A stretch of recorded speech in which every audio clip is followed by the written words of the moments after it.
Hey guys, this is Tauna. Today we're going to go through the 2026 roadmap. We're going to go through Secret Lairs. We're going to go through Final Fantasy. We're going to go through basically everything that was announced at MagicCon, bringing it all together into one short video for you guys.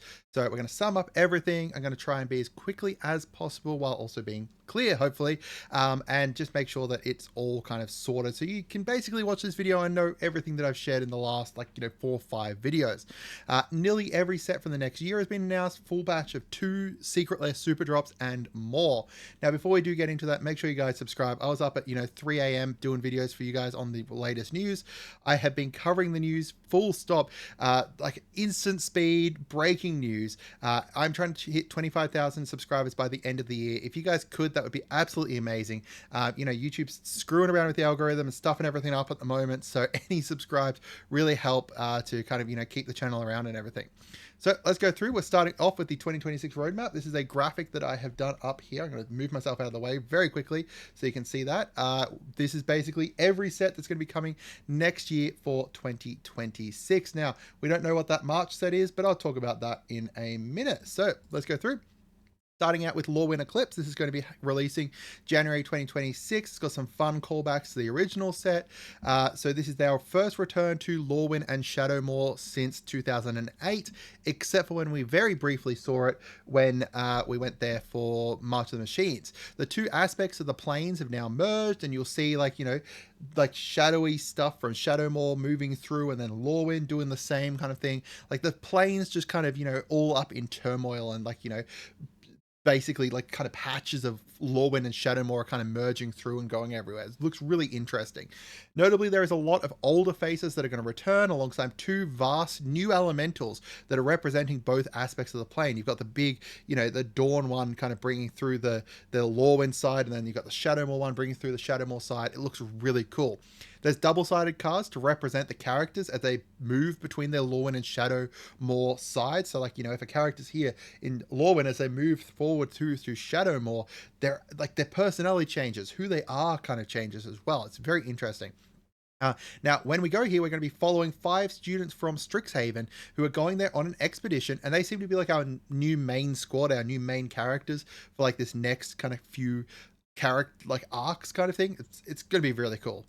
So these are some of the new cards there that they showed. These up here, Eruda and Isulu, are the new kind of elemental gods that kind of represent Lorwyn and represent Shadowmoor and kind of, harken forward those aspects of the plane. You've got Sig returning, and this is kind of showing his Lorwyn side, and then you flip it over and it's his Shadowmoor side.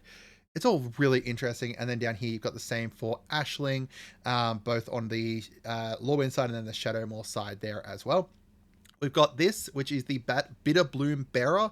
So this is going to be the headliner for the set. Basically, the chase card, the card that everyone's wanting. You've got up here a serialized version of it. This is the normal version. And then this is the new art style. They called them, I think it's called Fable, like a Fable border, Fable art treatment. It looks really cool. There's a lot of cards in this kind of storybook-esque Fable art. Here's some more, returning the evoke mechanic, and they kind of fix the evoke mechanic as well, which is really cool. Because now it's if you cast it for this or cast it for this, then you're going to get extra stuff. But if you cast it as an actual creature, for its full cost up here, then you can potentially get both aspects of it. You can also see the returning of the split mana costs as well. And you can see, some of the borderless arts here for these evoked incarnations.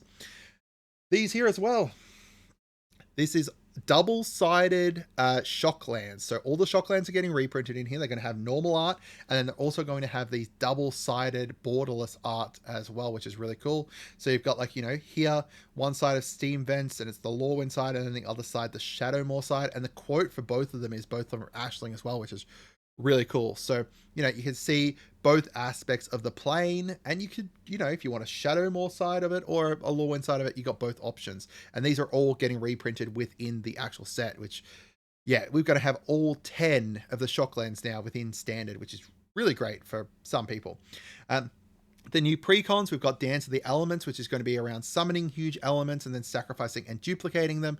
It's our Lorwyn precon. You can see like an Ashling, I don't think it's Ashling, but like a elemental on the front there. And then over here, we've got the Blight Curse, which is a Jund -1/-1 drain and unleash creature combo. So assumably it's -1/-1, like counters, whether it's going to be persist or like, you know, putting them on your opponents. We'll have to see.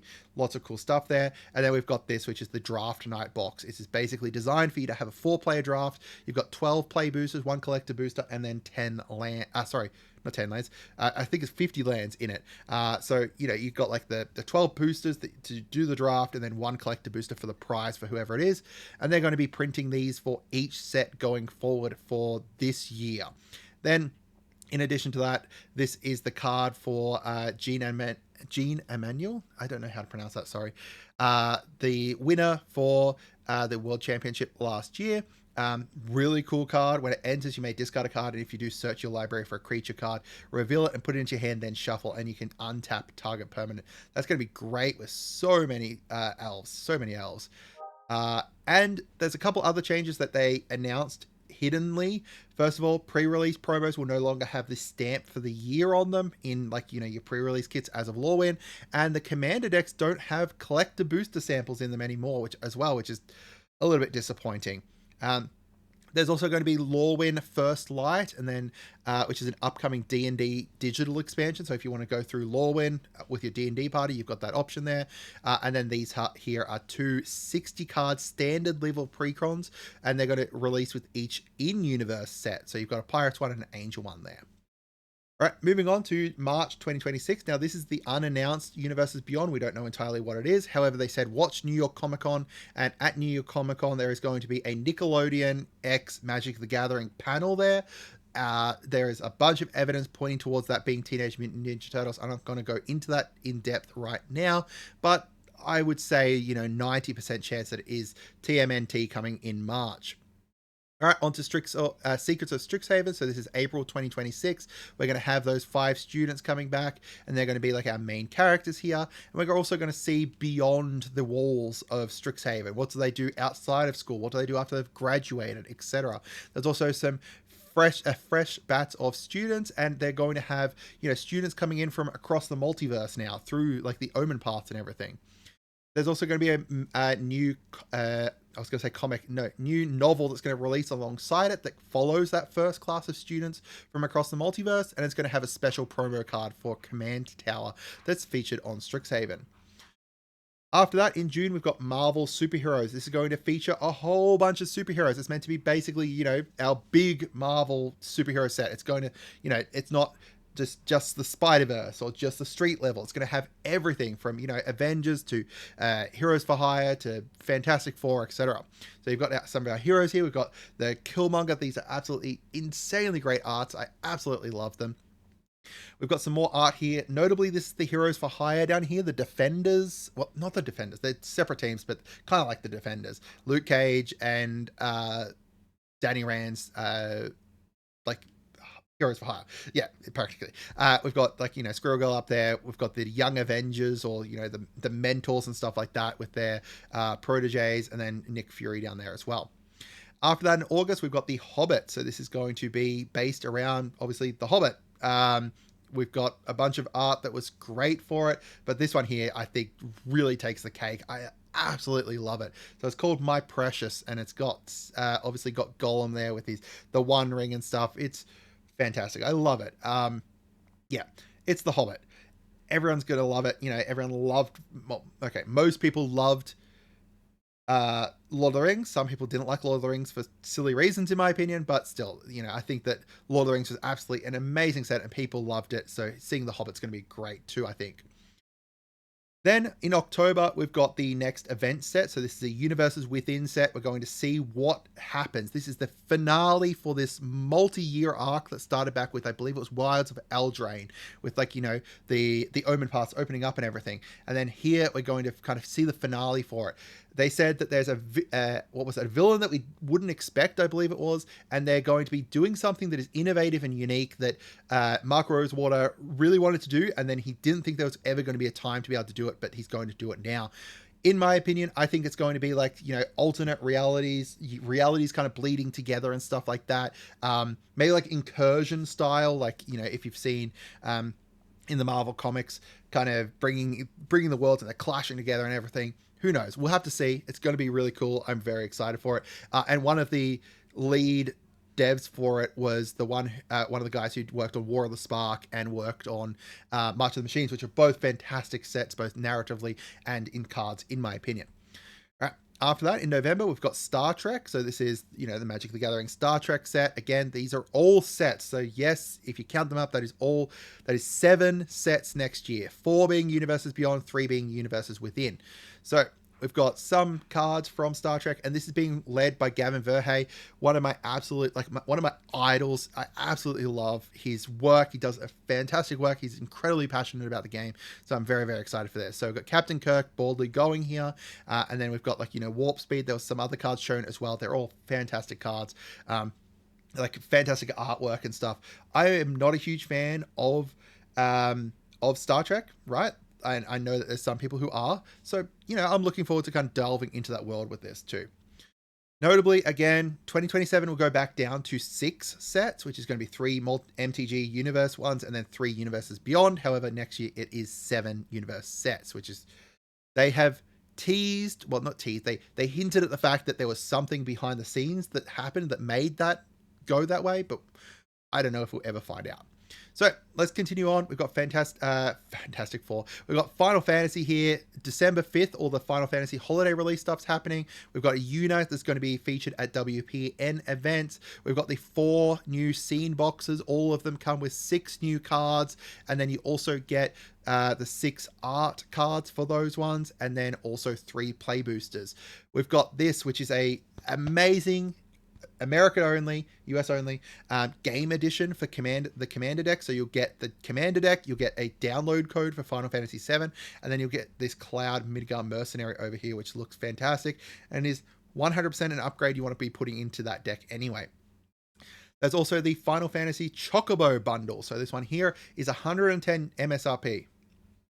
Yeah, you heard that right. That's an insane price for a Chocobo, like for a bundle. It comes with 10 play boosters, and then you'll also get this Birds of Paradise special promo. You'll get some special lands up here as well as normal lands. So these lands here, they all have this new Choco print foiling on it. So it looks like Chocobos like have walked all over your card. And then you'll get 2 of the 20 random legendary promos. So, you know, there's stuff from Vivi, which is like, you know, your absolute best pull probably, down to Stiltskin Moogle Merchant, who I think is like, you know, less than 10 cents for the card. You know, there's a wide variety, so you're going to be gambling 100% to get these. You'll also get one of the cards from the scene boxes in this as well. All right, into the secret lairs. First of all, we've got the Halloween Super Drop, October 13th. We've got the Artist Series, Kieran Yana. Absolutely fantastic art there. We've got the Dreaming Darkly here. So this one here is like a Kickstarter for like a Flicker deck. So you've got like the Rune of the Hidden Realm here as your commander. And then you've got like, you know, cards that are going to work really well with a Flicker deck. And I absolutely love when they do these Kickstarter for commander deck, like secret lairs. We've got Trick or Treat here, which is a whole bunch of kids dressed up as your favorite characters. The Veto one is fantastic. I absolutely love it. And I absolutely hate the Voja one because I really wanted Voja's first, you know, secret lair fancy art to be like something that I would like. And I am not a huge fan of that. We've got this one here, which is Secret Lair, The Office. Yes, you heard that right. It is The Office. It is called Dwight's Destiny. In it, you'll get these cards. There is a lot of cards here. Yes, that is Dwight from The Office. Yes, you can facepalm. You have my permission to right now. We've also got Secret Lair Jaws. So notably, this Jaws is red. You might have thought it would be blue. It is red. It suits and is 100% the best option in my opinion. And I will argue that until, you know, I turn blue in the face, that Jaws, the character, is red in regards to his color scheme, like his, you know, in the color pie, right? Like the color pie is such a intricate thing, and it's not as simple as, you know, water character is blue, That is not how it works. Either way, you'll get a whole bunch of really great reprints in here. You got Descent into Avernus, Abrade, Reckless Endeavor, Sneak Attack, and then you get a special blood token to go alongside this Jaws Relentless Predator. Notably, this one will not come to WPNs. There's going to be a printing of it in the future, apparently. We've got Iron Maiden album art here. This is just an Iron Maiden secret lair that features a whole bunch of art from their album covers. It's pretty straightforward. We've got Iron Maiden Eddie Unchained here. This one here is the different because this has new art, and it's all going to be art around, you know, like a Nekuzar deck, essentially. That's going to be a Nekuzar deck that's combined with some mill kind of stuff. So you can put all of these into a, like, you know, an actual deck together, which is great. Again, fantastic. I love when they have it so that all of your cards can go into one of the, like, you know, the legendary that comes with that secret lair. All right, we've also got the Furby ones. Yes, it is Furby, and they get more and more unhinged as we go. So we've got our cute little Furbies here, which is Distant Melody, Inspiring Call, Soul Ring, Chromatic Lantern, and Explore. Then we've got the ones that get a little bit more unhinged, where we start featuring the magic characters and the Kirby's the Furbies, not Kirby's, the Furbies crossing over with the magic characters, Sphere of Safety, Phyrexian Arena. That is a Furby fighting a Phyrexian, that's right. Miscast, Tormenting Voice, and then Tameo Safekeeping. And then we go even more unhinged, where we get, you know, body horror, crazy ass freaking Furbies that are just amazing. We've got Spellskite, Hellbreaker Horror, this Umbra Sphere Manifest, which is, again, fantastic. Serum Visions, and then Maddening Cacophony. Right. Now, there were some other secret lair announcements. There is going to be a Dan coming out for it. From what I read, I don't know much about Dan, but from what I read from someone who does play it, the list was a little bit disappointing, but the art in it is fantastic. And if you want to take it and then build your own, you know, Dan from it, that's probably the best way to go. I reckon you get some fantastic art that will work incredibly alongside it. But either way, this is a format where two people share a deck and you're trying to outwit each other. It is incredibly, you know, intricate game, and it just looks fantastic. We've also got this, which is a secret lair countdown kit. Think of it like an advent calendar. You'll get one card for each letter. So you've got D for Demonic Consultation, S for Soul Ring, and then L for Llanowar Elves. And they're like different, you know, secret lair cards, right? Like they're not necessarily all the same style or anything. They're all just different secret lairs, essentially. All right, into the last announcement here, Secret Lair X PlayStation. So PlayStation is also going to have a super drop that's going to happen on October the 27th. This one will come to WPNs later on with the non-foil, but if you want the foil versions, you got to pick it up on the Secret Lair website. And these will all feature mechanically unique cards. So here you've got Joel Resolute Survivor and Ellie Brickmaster, both new cards that care about, you know, tokens and creature tokens and stuff. And then to go alongside it, you've got the Cordyceps Incision as Cabal Ritual, and then the Haunted one background there for reprints. And the final fifth card is, I hate it, it's a token. It's the token here, a Cordyceps Infected. Into the Last of Us 2 here, we've got Abby Merciless Soldier and then Ellie Revengeful Hunter. You're caring about like sacrificing things and stuff here. So you've got like a Dictate of Erebos and a Myco Loth to kind of go alongside it. Again, I love these ones because of the fact that they did exactly what I love, which is have your commander and then have like a Kickstarter for it to go alongside it. All right, we've also got here the Uncharted. You've got Nathan Drake, Treasure Hunter, alongside a Midnight Clock,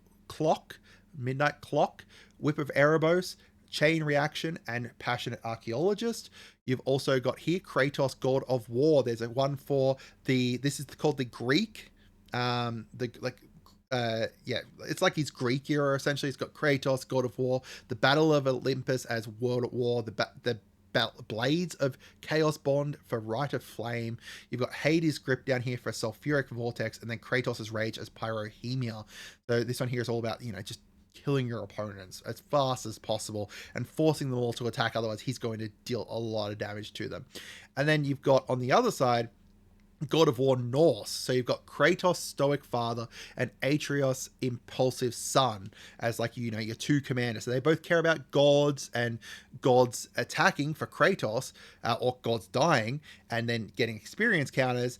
and then he gets the +1/+1 based off the experience counters, and then Atreus draws you cards based off those experience counters as well.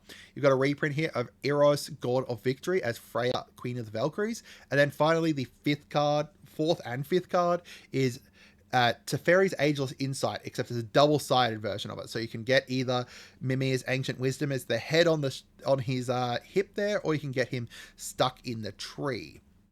All right. And then we also have the Horizon Forbidden West one, which comes with Aloy, Savior of Meridian, and then alongside it you get a Farseek, you get a Blight Steel Colossus, you get a Tarian Soul Cleaver, and a Meteor Golem. All fantastic reprints to see in here for Aloy, who cares about, you know, artifact creatures and attacking with artifact creatures and stuff. It's going to be really good. I really like this one. I'm going to be building it for my wife, and I might even build it for myself as well if I can get 2 copies of the Secret Lair. And then our final one here is the Ghost of Tsushima. So this is Jin Sakai, Ghost of Tsushima, who cares about attacking alone and having your creatures attack alone. You've also got Ghostly Flicker there to exile and save your creatures. You've got the Castle Shimiru up here at the land that I'm not going to try and pronounce the name because a whole bunch of people helped me in my previous video and I've completely forgotten how to, sorry. Path to Exile, and then Born Upon the Wind. Notably, Born Upon the Wind is a card that was originally printed within Lord of the Rings, so it's nice to see a reprint of that here too. All right. Now, I want to hear what your thoughts are. I am looking forward to the next year. I think it's fantastic. I'm not a huge fan of the balance of Universes Beyond compared to the Universes Within sets, and I think that 7 sets in a year is a little bit much, but I'm not kind of doom and gloom. As you guys know on my channel, I'm relatively positive, and honestly, I'm pretty excited for a whole bunch of this, especially those PlayStation Secret Lairs. I think they're fantastic, and I really love when they take characters and they capture them into Magic just so incredibly well, and I think that they do a fantastic job of that with 95% of Universes Beyond. But yeah, let me know what you guys think. I hope you guys had a wonderful day, and goodbye.